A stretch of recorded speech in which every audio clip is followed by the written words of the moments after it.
Welcome back to DevOps Genius Zone. Today we are covering Docker health checks, make your containers self-healing, and if you are working in DevOps or trying to break into the field, especially in the US job market, this is exactly the kind of knowledge that separates candidates who get callbacks from those who do not. Whether you are completely new to this or you are looking to go deeper, stay with me because the last section covers real-world production details that most tutorials never talk about. Here is what we are going to cover today. We will start with why Docker health checks is so important in 2025 and what problem it actually solves. Then we will go deep into the core concepts, how it works under the hood, how to get started correctly, the best practices used at companies like Google, Netflix, and Amazon, the most common mistakes engineers make, and a real production example showing the actual business impact. Let us get into it. Section 1: Why Docker health checks matters in the US job market right now. Docker is the containerization technology that powers modern cloud infrastructure at companies like Netflix, Amazon, and Google. Every DevOps engineer in the US job market is expected to know Docker deeply. According to job market data, roles requiring Docker health check skills have seen significant growth in postings year over year. Engineers with hands-on production experience with this technology consistently command salaries 15 to 25% higher than their peers. If you are targeting roles at US tech companies, FAANG, startups, or enterprises, this is not optional knowledge anymore. It is table stakes. And if you already have some experience with it, this video is going to help you understand it the way a senior engineer does, which is exactly what US hiring managers are screening for. Section 2: The core concept explained simply. At its heart, Docker health checks exists to solve a specific problem: how do you build and operate software systems that are fast, reliable, and consistent at scale? The traditional approach relied on manual work, tribal knowledge, and heroics from individual engineers. That approach breaks down as teams grow and systems become more complex. The key mental model is desired state management. Instead of telling your system what steps to take, you declare what you want the end state to look like. The tooling figures out how to get there. This declarative approach is fundamentally more scalable and more reliable than manual step-by-step processes. The other critical concept is idempotency. Running the same operation multiple times produces the same result every time. This is what makes automation trustworthy. You can run your pipeline 100 times and get a consistent, predictable outcome. This is what enables the continuous delivery practices that US tech companies depend on. Section 3: How it works under the hood. Understanding the internals of Docker health checks is what separates engineers who can follow a tutorial from engineers who can diagnose issues, make architectural decisions, and lead technical discussions with confidence. When you interact with Docker health checks, there is a control layer that receives your instructions, validates them, computes the difference between the current state and your desired state, and then executes the operations needed to close that gap. This reconciliation loop runs continuously. If the system drifts from the desired state due to a failure, a manual change, or an unexpected event, it automatically corrects itself. The data flow is: you define the desired state, the controller reads the current state, calculates the delta, applies the necessary changes, and reports back. This feedback loop is what makes the system self-healing and observable. When something goes wrong in production, this mental model tells you exactly where to look to diagnose the issue quickly. Section 4: Getting started the right way. The most common mistake engineers make when learning Docker health checks is jumping straight into configuration without understanding prerequisites and requirements. Here is the correct sequence that senior engineers follow. First, understand the problem before touching any tooling. What exactly are you trying to solve? What does success look like? What are your constraints around security, cost, and performance? 5 minutes of requirements thinking prevents 5 hours of rework. Second, start with the simplest working setup.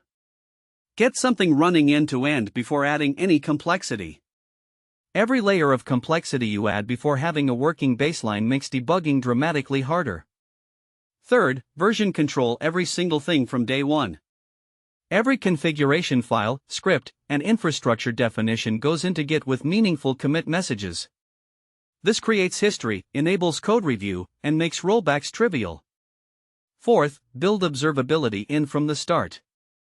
Metrics, logs, and health checks should be implemented before features, not after. You cannot operate what you cannot observe. Fifth, always test in a lower environment before production. A staging environment that mirrors production is not a luxury, it is basic engineering discipline. A 5-minute test prevents a 5-hour production incident. Section 5, Best Practices from Engineers at Top U.S. Companies. These are the practices used at companies like Google, Netflix, Stripe, and Airbnb that most tutorials and courses never cover. Principle of least privilege everywhere. Grant the minimum permissions required for any task. Never use admin credentials for routine work. This dramatically limits blast radius when something inevitably goes wrong. Small frequent changes over large infrequent ones. Small changes are easier to test, easier to review, easier to roll back, and cause smaller incidents when they fail. This is the foundation of continuous delivery culture. Automate ruthlessly but intentionally. If you do something manually more than twice, write a script. If you run that script manually more than twice, put it in your pipeline. But always understand what the automation is doing before you trust it with production. Document the why, not just the what.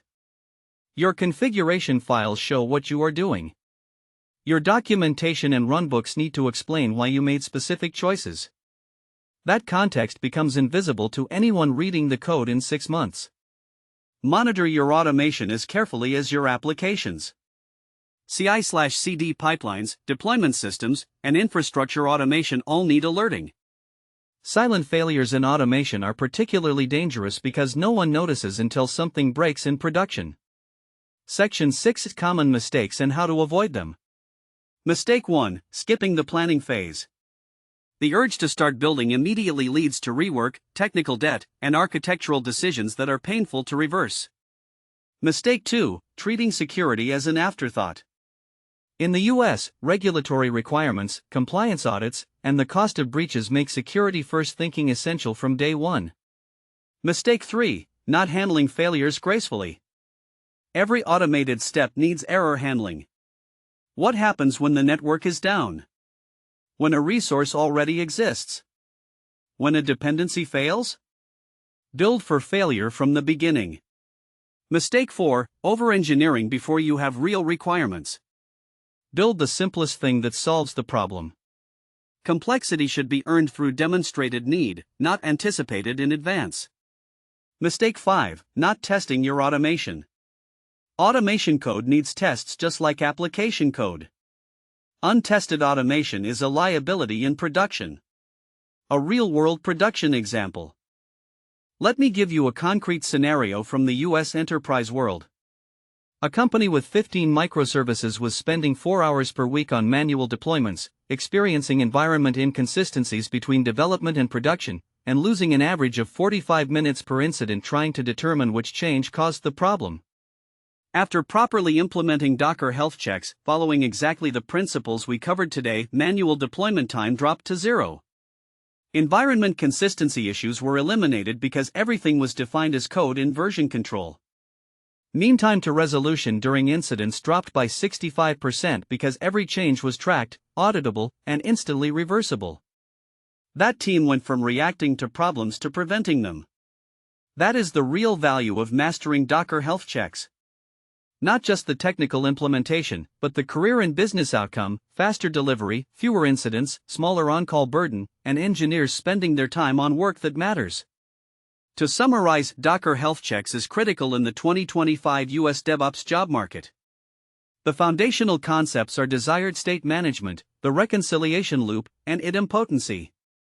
Start right by understanding requirements before touching configuration, and version control everything. Follow the best practices around least privilege, small changes, automation, and documentation. Avoid the common mistakes of skipping planning, ignoring security, and not handling failures. If this video helped you, please smash the like button. It helps DevOps Genius Zone reach more engineers in the US who are working to level up their skills and their careers. Subscribe so you do not miss a single video. We publish brand new in-depth DevOps content every day. Drop your questions in the comments. I personally read and respond to all of them.